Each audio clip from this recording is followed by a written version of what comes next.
If you'd like to take your seats, we will begin with lunch. And I do have a couple of quick announcements as we're getting started.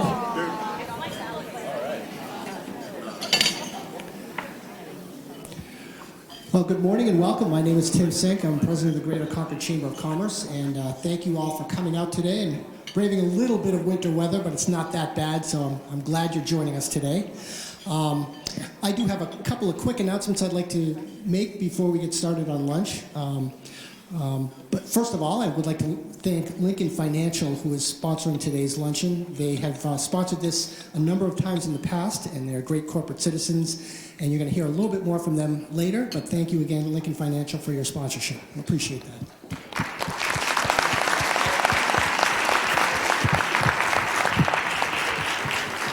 Just a couple of upcoming events you should be aware of.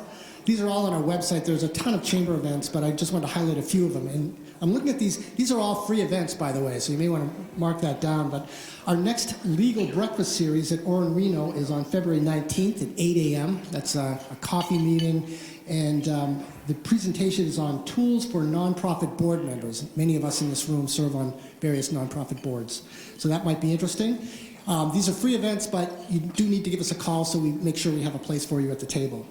The second event I wanted to mention, Concord Young Professional Network is teaming up with New Hampshire Young Veterans Network, and they're getting together for, we've got some sipping folks here with us today. They're hosting an event on the 19th at 5:30 p.m. at Concord Hospital. That is their monthly social networking event. So whether or not you consider yourself a young professional, you are welcome to attend that event. And then the next in the Lunch and Learn series is on March 5th. That is 11:45. It's a luncheon meeting at the Chamber. And the subject matter is tax deductions for small businesses. And Attorney John Cunningham will be the speaker at that event. So just want to recognize some of my bosses that are here today. We've got a great board of directors. They're very supportive. And Mayor Jim Boulet's here somewhere, too. I just saw the mayor come in. Where is he? Mayor, are you in the room? Yes, he is. He's sitting in the back of the room. He's hiding out. Mayor, thank you for joining us today.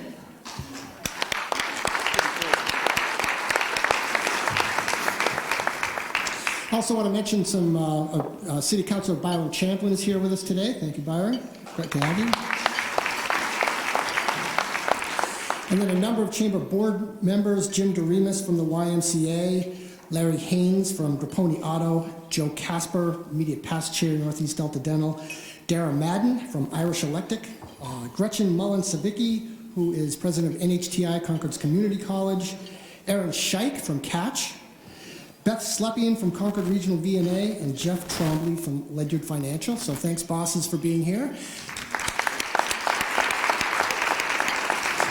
And please enjoy your lunch, and we'll get started with the program shortly. How you doing? Governor Chris Sununu is the 82nd governor of the state of New Hampshire and is currently serving in his second term. In just the last year, New Hampshire families have benefited greatly from record levels of economic growth. Governor Sununu's focus on fostering the development of our state's workforce has led to high-paying, high-quality jobs across the state. 2019 was a banner year for the New Hampshire economy. More people are working than ever before in the state's history, and business taxes are at their lowest this century. Governor Sununu also stopped a new costly 17-cent gas tax that would have burdened rural drivers.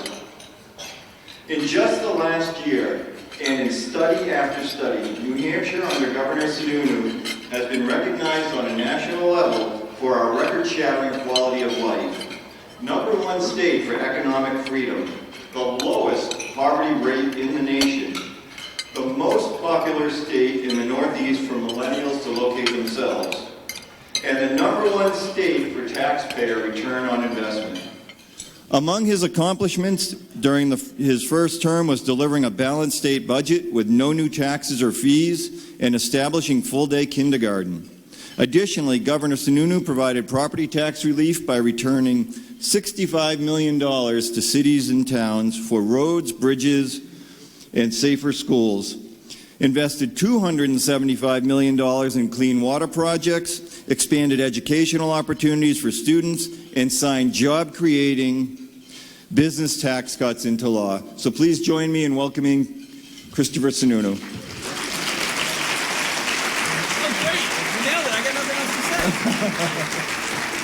That was great. Thank you. Good afternoon. That was awesome. I don't know what else I can say. I don't know who that governor is, but he's pretty great. Thank you very much. Great to see everybody here. So I think, if those of you who don't know, this we had scheduled to come in a couple months ago. And the idea was I was going to give my State of the State last Thursday. There were some snowflakes in the air, and so I was going to make a joke that there's a bunch of snowflakes in the State House too, but I'm not going to make that joke. I won't say that. But they canceled, and so I literally am going to run out of here in about an hour and go give the State of the State. So, but what I thought I would do is just talk about kind of where we are, take it kind of a second and third level from that wonderful introduction. Talk about some of the opportunities that we have, because that's what it is all about, right? And you've heard me say this before, I think. Government is not here to solve all your problems. It's not. But we are here to create as many doors of opportunity for you or your family or your kids or your business or whatever the needs that your needs might be. Our job is to set up those doors, and how you go through those doors is completely up to you, right? That's that live free or die spirit. But it's all about closing that opportunity gap for individuals, making sure that services are where they need to be, and making sure the services truly wrap around the needs of the individual. The days of asking people to fit their problem into our big government system, those days have to be done. We are much smarter now. We can be much more nimble, much more innovative to say, okay, what are the real problems out there? Where are the real barriers? And now, how are we going to adjust the system, right? Adjusting systems in government, not an easy thing to do, right? We're running certain things, people want to keep running them like it was back in the 1960s. So our innovative challenge is to say, okay, how do we take the funding or the rules and the structure that we have, make the adjustments to meet the needs of mental health or opioids or abused kids or school like it's 2020, because it is, right? It takes a lot of work to do that. It takes a lot of effort. It takes a lot of one-on-one. It takes a lot of listening. It is worth it. And that's something we try to emulate through the entire administration, right? It goes back to something I campaigned on back in 2016, customer service, right? I mean, I ran a ski resort for many years. My job was to make sure that the snow was just cold enough and the lifts ran on time and the cheeseburgers were warm and all that. Great food, by the way, Steve Dupree. Thank you very much. But you have to understand, when someone walks through that door, don't just expect them to get in line and fill out the form and check the box. We'll get to you when we get to you. We gotta be better than that. And in New Hampshire, because we're small, we're nimble, we're person to person, we believe in that those ideals of local control, making sure everyone not just has a say but is listened to, right? That has to translate in terms of how we're doing our services at the state level. And I'm a big believer, going back to that, in local control. When the state has extra money, when we have extra opportunity, it is not the opportunity to create more government. It is the opportunity to send the money back to cities and towns, back to the real taxpayers, so that you guys can invest in roads and bridges and schools and all the needs at the local level. And then you, the citizens, can decide how those dollars are going to be spent at town meeting, and I hope you all go to town meeting, or with your city council or whatever it might be, right? That's the real power of the state. That's how we separate ourselves from everybody else. And it was on full display this past week, right? We had the first of the nation primary. You probably heard me say, it is not it's a nice 100-year tradition. No way. We have earned the right to that first of the nation primary because we're so politically diverse, because we have such high voter engagement, because you don't need a lot of money to get stuff done here. You don't need to have high name ID. That all stems from the concepts of local control. We demand that the presidential candidates come into our living rooms and spend time with us, one-on-one, sometimes many times before they can earn our vote. Why? Because when we have an issue with government, we go to that town meeting, or we work with the locals, and we get dealt with one-on-one, and we have a say, and we want to hear the details, and we want to battle it out with our neighbor on recycling. I was literally battling it out with my neighbor on recycling the other day. Newfields has a little recycling problem, so we're trying to get it back on track. But anyway, that's what it's all about, right? We demand those details. And then based on that, we make our vote locally, and we treat it the same way at the national level. That's what other states just don't get. Why do you have it? Well, let me explain it to you. And when you can, and I tell another state, if you can meet those metrics of voter engagement, voter turnout, the idea that everyone gets to play, you don't have to be rich, you don't have to, have all these national things attached to you. Everyone has a shot to win. Go ask Amy Klobuchar, right? Everyone's got a shot. It isn't a predetermined system. And that is the great thing about New Hampshire. Now, we have to emulate that in how we do things. Now, let me back up a little. I'm going to talk a little bit, and then I'm happy to open up for questions. I'll take whatever questions you want. Some of the issues that were kind of highlighted last year, which I think are some real successes. Sure, we vetoed a budget. Oh, of course I vetoed that budget. It was unbalanced by $100 million, right? It spent $100 million that was unaccounted for, right? It had an income tax attached to it. An income tax in New Hampshire. The fact that we even have to have this debate is mind-boggling to me. No sales tax, no income tax, ever. A Republican, Democrat, Independent, it really shouldn't even be a debate. Because let me tell you, we don't need the money. We do not need the money. It is your money. Keep it in your pockets. Keep it in your businesses. Keep it with your employees. We are funding prevention programs, mental health programs, the opioid crisis, DCYF, more dollars in public education far and away than any administration in history. We're funding all of that, and we cut taxes. It can be done, if done responsibly. A lot of business leaders in here. No one does it on their own, right? You build a good team. You surround yourself with good people. You entrust in them. You believe in them. You empower them. You give them a vision. And then you let them follow that vision. And when there's issues, they come to you. And sometimes you have to clash things out internally or with the departments. Figure out where those barriers are, what the tolerances are. Ignore the politics. People say to me all the time, I'm one of the only governors that has to get elected every 2 years. And they say, boy, most governors, about 2 years before the election, they start campaigning, so you must just be campaigning all the time. No, just the opposite. For me, I can't speak for other governors, but for me, the trick is not campaigning all the time, right? Focusing on getting, when you let politics be a variable, as soon as you start campaigning, you're thinking politically, right? As soon as you let that be a variable in your decision making, it probably doesn't make the outcome better. Politics rarely gets involved and helps things, right? It becomes more divisive. It becomes more about messaging. It becomes more about, well, should we do this or should we do that, depending on, get all that off the table. And I take great pride with our administration. We said, ignore it all. Now, there'll come a time, probably around June or so, in the last 4 or 5 months here, we'll get into campaign mode. And we'll start pushing our message out. And we'll start really strategizing. But the longer you hold that off, the longer you keep that variable out, the more stuff you get done. We signed, people talk about the 57 vetoes I had last year. I signed more pieces of legislation last year alone than Maggie Hassan ever did. I'm not knocking on Maggie, don't get me wrong, but I want you to understand, we got more done last year than any governor had done in a long, long time. Now, did I veto 57 bills? Of course I did. Those were all pieces of legislation that had never touched another governor's desk in the history of this state. That's how extreme it was, right? An income tax? Yes. More regulations? Yes. More infringements on individual liberties? Of course. We're the live free or die state. We're not, the fact that we took this model out of New Jersey. Here's an idea. Don't take any model out of New Jersey. You ain't selling me on that, right? My goodness. I'll look at the model in New Jersey. I'll probably go differently. I pick on New Jersey. I got to tell you, the one thing, I'm going to back up. I'm going to correct myself. I'm going to tell you how much I love New Jersey. The one thing New Jersey did really right about 10 years ago, they made massive investments into their division of children and youth and families, abused kids, right? And they went from worst to first, and we actually went and stole some of their employees out of New Jersey, and they've been helping us change certain things. But really, at the end of the day, we do things different.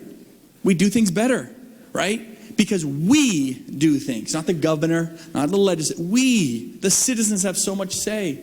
You get it, 400 representatives. And they only, third largest parliamentary body on the planet, they only represent 1.3 million people. So by definition, it is the most representative body of government on the planet. And you could fire all of us every 2 years. Incredible accountability. It is all about the citizens here. So different than any other state. No one can match that. These are all pieces of the puzzle. Why the First in the Nation was so strong. Why we knocked it out of the park. Thank you, Bill Gardner. Secretary of State Bill Gardner deserves a round of applause because we got it right. His team was unbelievable. Right? Unbelievable up and down. But really, these are all the pieces of why we do things a little differently, but it has to also translate in terms of how we actually govern and what we do. So, yeah, there are things that kind of pop up, now and then. The one issue someone was asking about when I walked in was TCI, the Transportation Climate Initiative. Well, that sounds interesting. Okay, we're going to do something to help the climate, and I'm an environmental engineer. We like to do things for the environment. Okay, so we're going to do a regional 13-state 17-cent gas tax, and it's all going to go to the public transportation infrastructure of Massachusetts. I don't think so. No. What a financial boondoggle that is. I asked Charlie Baker, Charlie, you want a 17-cent gas tax? Yep. And where does it go? Well, we pull it all together for public transportation and I said, so someone in COAS has to pay 17 cents to fix the MBTA. Well, technically, no. Crazy. And we were the first state to stand up. Within minutes of that being released, we said, we're out. Thank you very much. We're out. Hey, if we want a gas tax, let's debate a gas tax. We can decide. And we'll invest the money for New Hampshire. But funding $14 billion of transportation debt for Massachusetts is not quite on my agenda. Right? And nor should it be. And what happened? Even the Democrat governors of Connecticut and Maine, Phil Scott over in Vermont, all the other governors are now saying, yeah, this is a really bad idea. And that's the right thing to do. So you got to make some tough decisions. It sounds nice, climate initiative. Well, what was the climate benefit going to be? Given what we've done, let me take a step back. Given what we've done in the past 20 years with our baseload generation in New England, we're on track to reduce carbon emissions by about 20% over the next 20 years. It's great. This transportation climate initiative would put hundreds of millions of dollars a year of your taxpayer dollars into Massachusetts with the environmental benefit of 1 to 2% more. 1 to 2%? Come on. Just because you put a name on something, it sounds good. New Hampshire, we're smarter than that. We get into the details. We find out what the real impacts are, what the benefits are. They want net metering. Everyone talks about net metering and these big solar arrays. I vetoed those bills too. Why? Because they were going to cost about $250 million over the next 10 years in additional electricity rates. Not taxes, electricity rates. Who pays electricity rates? Everybody here. You turn on a light switch and you're paying a bill. Low-income families, seniors on fixed incomes, they have to pay that subsidy. I said, there's got to be a smarter way to do this. And there is. And we put forward, and I said, look, I'm going to veto this, but there's a compromise here. And I have a bill sitting in the legislature now that says we can do these net metering arrays. We can take the cap off and make them really big if you want. But let's keep them to municipalities especially, right? So Concord or other towns can go out and build an array, have it power their wastewater treatment plant, let's say. Right? That has a huge benefit to your property tax bill because you're paying those bills. You get the environmental benefit out of it. It doesn't require a massive subsidy because you're kind of keeping it in a lane. In fact, it requires almost no subsidy. Right? There's a middle ground there. There's always a middle ground. Paid family leave. Look, paid family leave is a reality. We have to get this done for New Hampshire. And did I veto the bill they put on my desk last year? Of course I did because it was an income tax. But I said, here's a bill. Look, voluntary paid family leave. So your business can choose to come in or out, or your employees can choose to come in or out. They can choose to pay in. It's completely their choice. No mandated taxes. Public-private partnership. We have a dozen national companies who are waiting to come in and partner with us. And it doesn't cost you anything. How do we do it?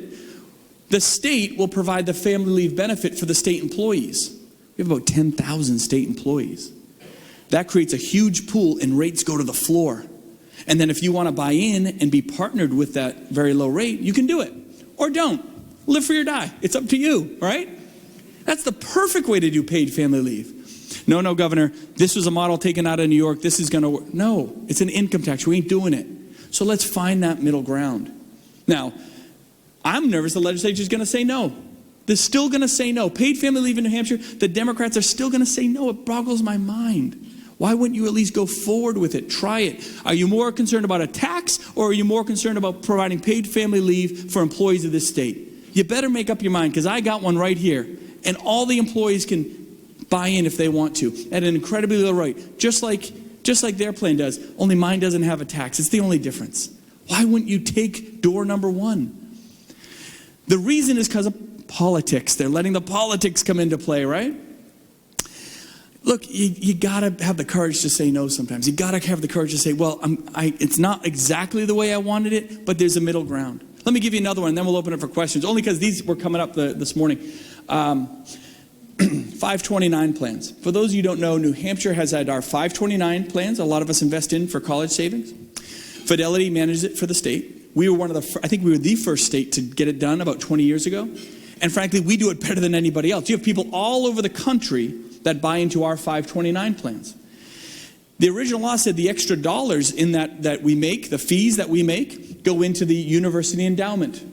Okay, it's like $16 million a year over and above what we ever anticipated. So it's not taxpayer dollars, but it's sitting in a big endowment. Well, what's one of the biggest issues we're dealing with college students? Debt.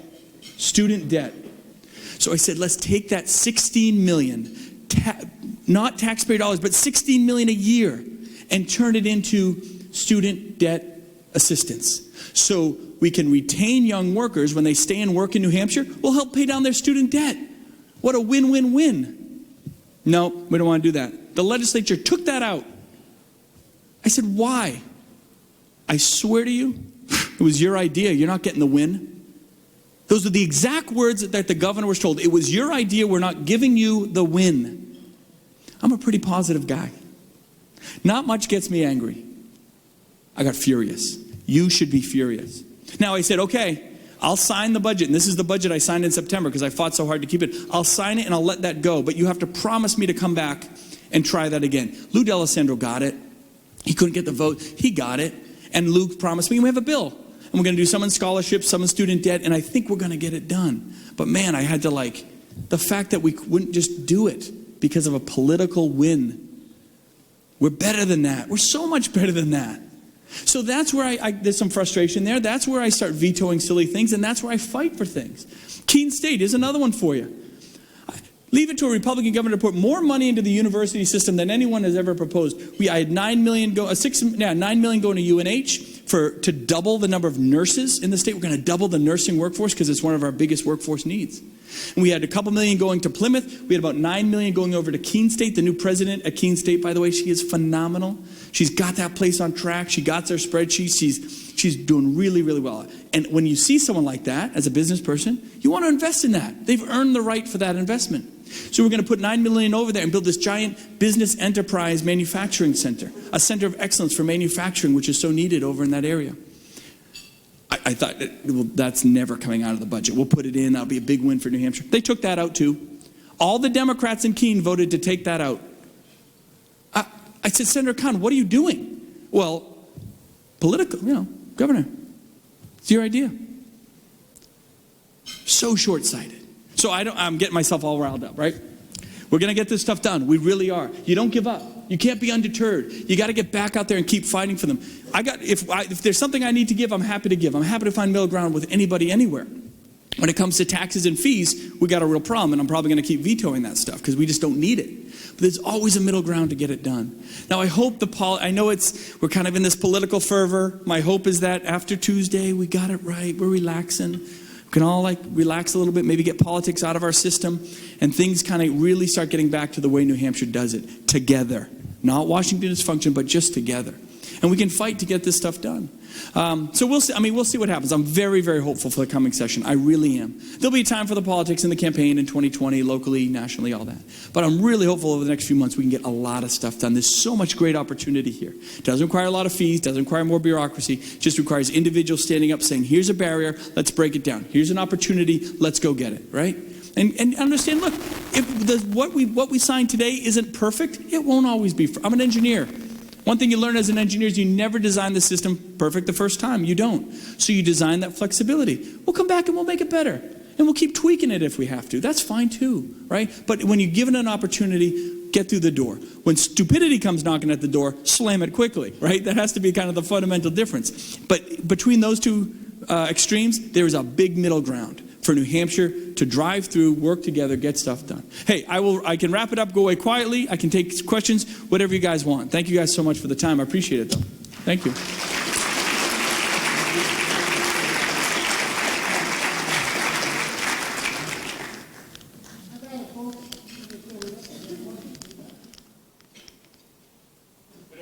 Hey.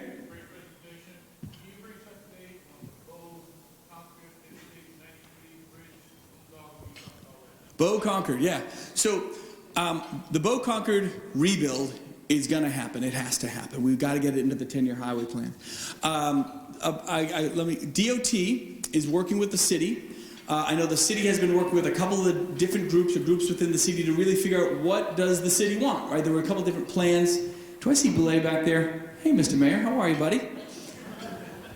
I called the mayor last summer. I said, hey, there's some kind of competing plans within the city. So one thing the DOT needs to know is, okay, what is kind of Concord proposing? What are we able to do? And then we'll find that middle ground, right? But it absolutely has to be done. I mean, there's some pretty exciting ideas, trying to connect the downtown across the river, potentially. Was that one of them? Yep. Yeah, I got Dupree. Yes. Dupree's like, yes, please. Yeah. And in recent news, land was just sold across the river to Steve Dupree. No, I'm just kidding. I'm joking. God. It's beautiful conservation land, actually. So I love, those. There was an idea to put like Loudon Road over the highway and put the highway under with a tunnel and all this. Look, we just gotta, and I think we're getting close, figuring out what the kind of idea for Concord, what they're looking for, and what we can do. There's a lot of big infrastructure pieces, moving the train tracks, moving the substation around exit 14, that's huge money, and whatever we do, if we can work it, we can work it. One thing as an aside, which I'm very aggressive about, and I don't, come hell or high water, I'm going to be there. I've really pushed, and we're going to get DOT to blow the heck up out of Stickney Ave. I can promise you that.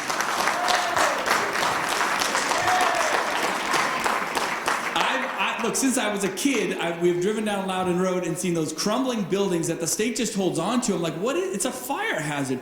Blow the thing up, develop it, sell it, put it in, get it moving in conjunction with the plan of expansion. Because that is kind of in a way, the bread and butter of the city. That's what people see when they come in. There's such economic opportunity there, I think. So I've really pushed DOT.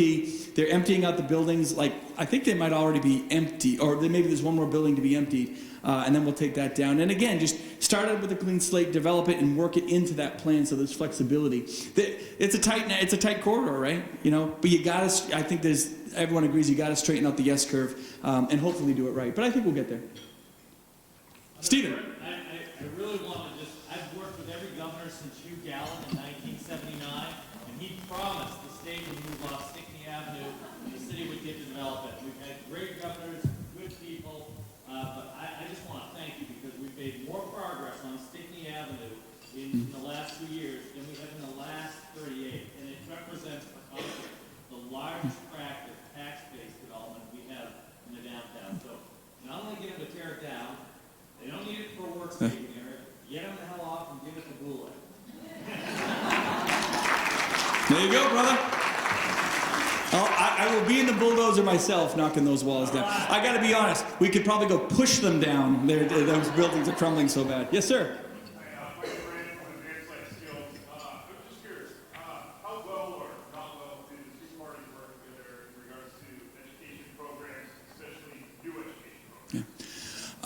Look, for New Hampshire, I think we work pretty well together. It's getting a little political and feisty lately, but I work very hard on most just general issues to get things going, and that's why we have a budget and we get so many things done eventually. Education is another real sticking point, to be honest.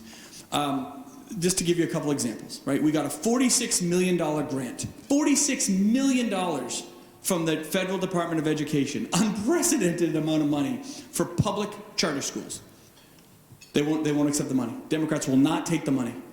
They're all about public education, but and we have had previous governors apply for those. Maggie Hassan applied for those grants, and we got them, bigger and better than ever before.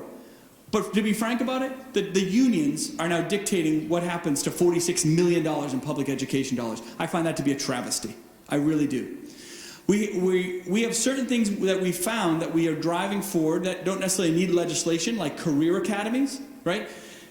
Career academies I'm talking about a lot because enrollment is literally started this week. Very exciting opportunity. Frank Edelblum came up with this one. And me too. I got the math. Frank did the math, but we worked on the idea. But think about this, if you don't know about it. To send your kid to senior year in high school is about, on average around the state, $15,000. To go to a year of community college is about $7,500. Think about the math.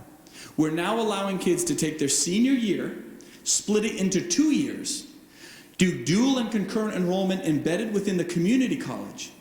It costs taxpayers nothing because it's about the same price, right? You're taking $15,000 and splitting it into 2 years at $7,500. It costs the student nothing because he's just using the dollars that have been allocated to him. And at the end of the day, you have a college degree, a certificate, a guaranteed job interview, and an associate's degree. Free college. Leave it to the Republicans to figure out how to get free college done. Just innovative. We don't need a law to do that. We're just being innovative, right? And we're just looking at the math and challenging ourselves to do things a little differently. We're looking very much at upskilling, right? We have an older workforce here. It's great. We have the most educated, experienced workforce in the country. It's one of the reasons businesses come here. But for folks who have retired or are looking to make a career change in your 50s or 60s or 70s, great. We'll upskill you into a whole new career. 70 years old, you've been an accountant, but you want to become a nurse? Great. We'll open up our expanded nursing programs. We didn't have LPN programs. It's kind of there's an LNA nurse or an RN nurse. We had gotten rid of our LPNs for years. Stupid. We brought those back. It's back at the community colleges this year. So there's kind of that middle graduated level. So again, I'm not saying you have to be an LPN, but I'm saying here's the opportunity. If that is your path, I'm going to create that opportunity for you. If you want to upskill and train into a new job, whether you're 17 or 70, I'll create that opportunity for you too. CTEs as well. We're working very hard to expand our career and technical facilities that are normally attached to our high schools. Look, you want to be an electrician or a plumber or a carpenter or a nurse, all these programs are in the CTEs. Those are not jobs. They are careers. Careers. I wish I made $200 an hour that my plumber was trying to charge me to snake out my drain. I mean, you make a fortune. And it is a lifelong career. Our manufacturing is booming here. There's no doubt about it. Kids are coming out of high school, and manufacturers are embedding their machinery in the CTEs in a high school or in community colleges. 18, 19-year-olds are coming out of high school, getting jobs, making $50,000. They have no debt. They're on a path to go forward. Unbelievable. I met this is a fun. I don't mean to go on, but there's a kid. His name is I think it's Brandon. Yeah, it's Brandon. He came and I was at this seminar where we were talking about, again, that concept of upskilling at CTEs, and he had gotten a job right out of high school with Albany Saffron over in Rochester. And he drives up in like this red Camaro. Out top off is like 18, 19-year-old kid. And he told me his story. He said, I was this close to dropping out. I don't know what I was going to do. My guidance counselor said, hey, why don't you start working part-time, kind of fill your hours of the day. That was kind of, he wasn't filling the hours out of school very productively, so they wanted to keep him busy. So he got a job there, part-time. As soon as he graduated, he got full-time. He was making $53,000 a year, and they were looking to move him up. And guess what? They had 50 more jobs. And then his girlfriend did the exact same thing. Him and his girlfriend were making a combined, I think, $108,000 a year when I met them, living in their own place at 19 years old. They're cruising, man. It's great, right? So it's all about that opportunity we're trying to find for folks. And we don't wait till kids are 22 and say, now what do you want to do with your life? Would you like to stay and work here? No. We're talking to kids now in the 6th grade about workforce. You need to take a foreign language, start Spanish or French in middle school. How about computer coding? It's a pretty useful language, right? I mean, why not? And if a kid wants to do it, let's let them do it. Why was it in our CTEs, when before I became governor, you had to usually be a junior or a senior to take those classes? If you're a freshman and want to get into automotive technology, which is a huge business now, why not let them do it? Because then they just get more time under the belt, they get their certification earlier, and by the time they're 18, they're going. It's not like, what do you want to do now? They got their path set because we let them determine their path. Those are the types of things we're just trying to create here. The last thing I'm going to throw out is the governor's scholarship. I created a $5 million governor's scholarship, and luckily I did it with Republicans, and we got it done, because the governor's scholarship says you can use the money for whatever you want. Not just the university system, but you can use it in the community college system, in private school, in public school. I mean, you can now use the governor's scholarship to go get your nursing degree at the Red Cross. Because you know what? If you want a scholarship and we're going to create that opportunity, who am I to say that you have to only take door number 1 or door number 2? It's up to you to design your path with these scholarship dollars. Traditionally, we used to keep it in this narrow lane. So again, it's all back to that concept. We embrace the individual. We embrace the opportunity for you, not the system that we think you should have to walk through. That's more convenient for us. What else? As soon as I stop answering questions, I got to go give the state of the state, so please ask me questions. I read, I don't write, in case you can't tell, I don't write speeches. Jim Belay wants a question, so I'm going to keep talking. No, I'm just kidding, Jim. What do you... Yeah. Easy. So the city of Concord, we invested in ourselves. We have great hotels, we have great restaurants, we have wonderful food. And I need to get to a great tourist state, I need to get those tourists off the highway and into our community.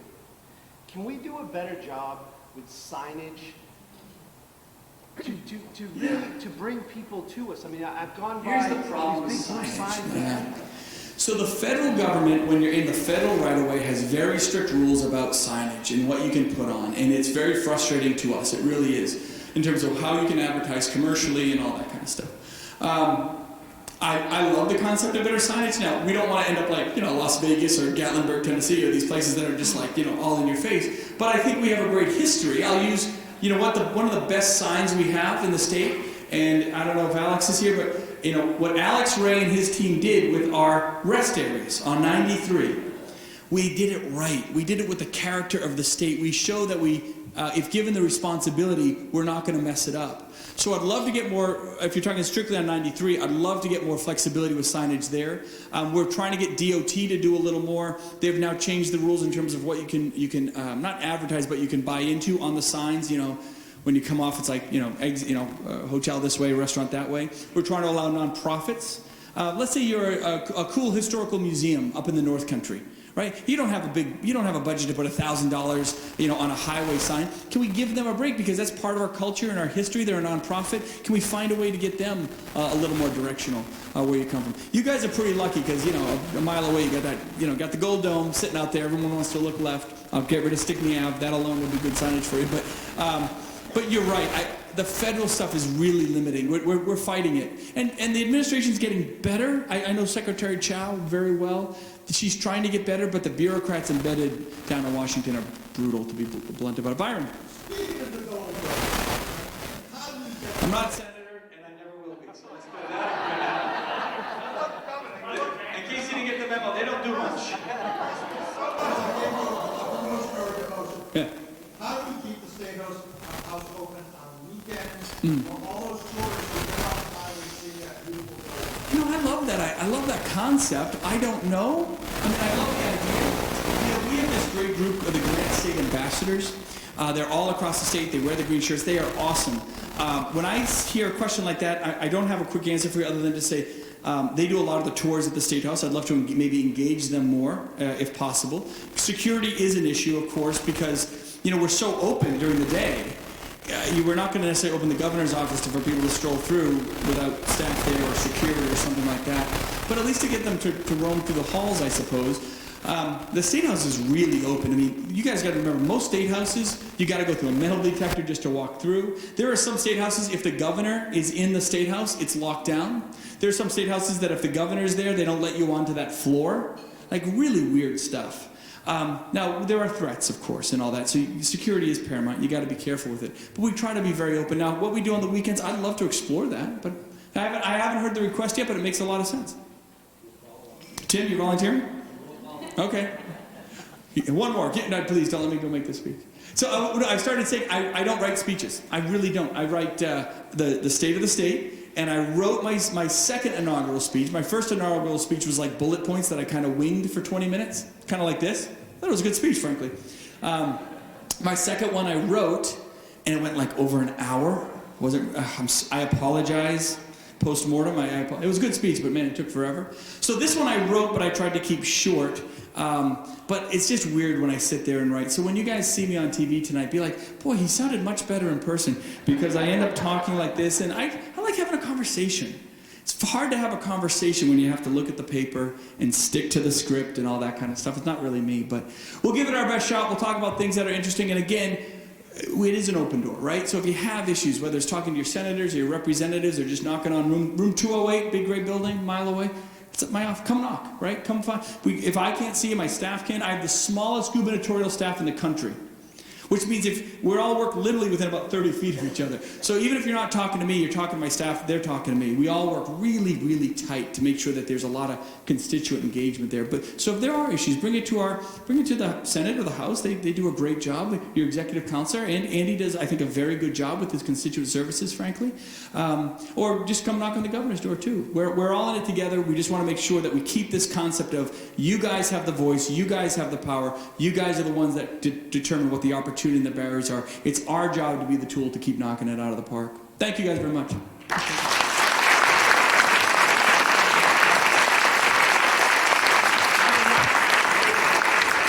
Thank you, Governor. No one can accuse you of lacking enthusiasm or energy. And thank you again for your accessibility. You've been terrific. Thank you again to Lincoln Financial, and please enjoy the rest of this beautiful day.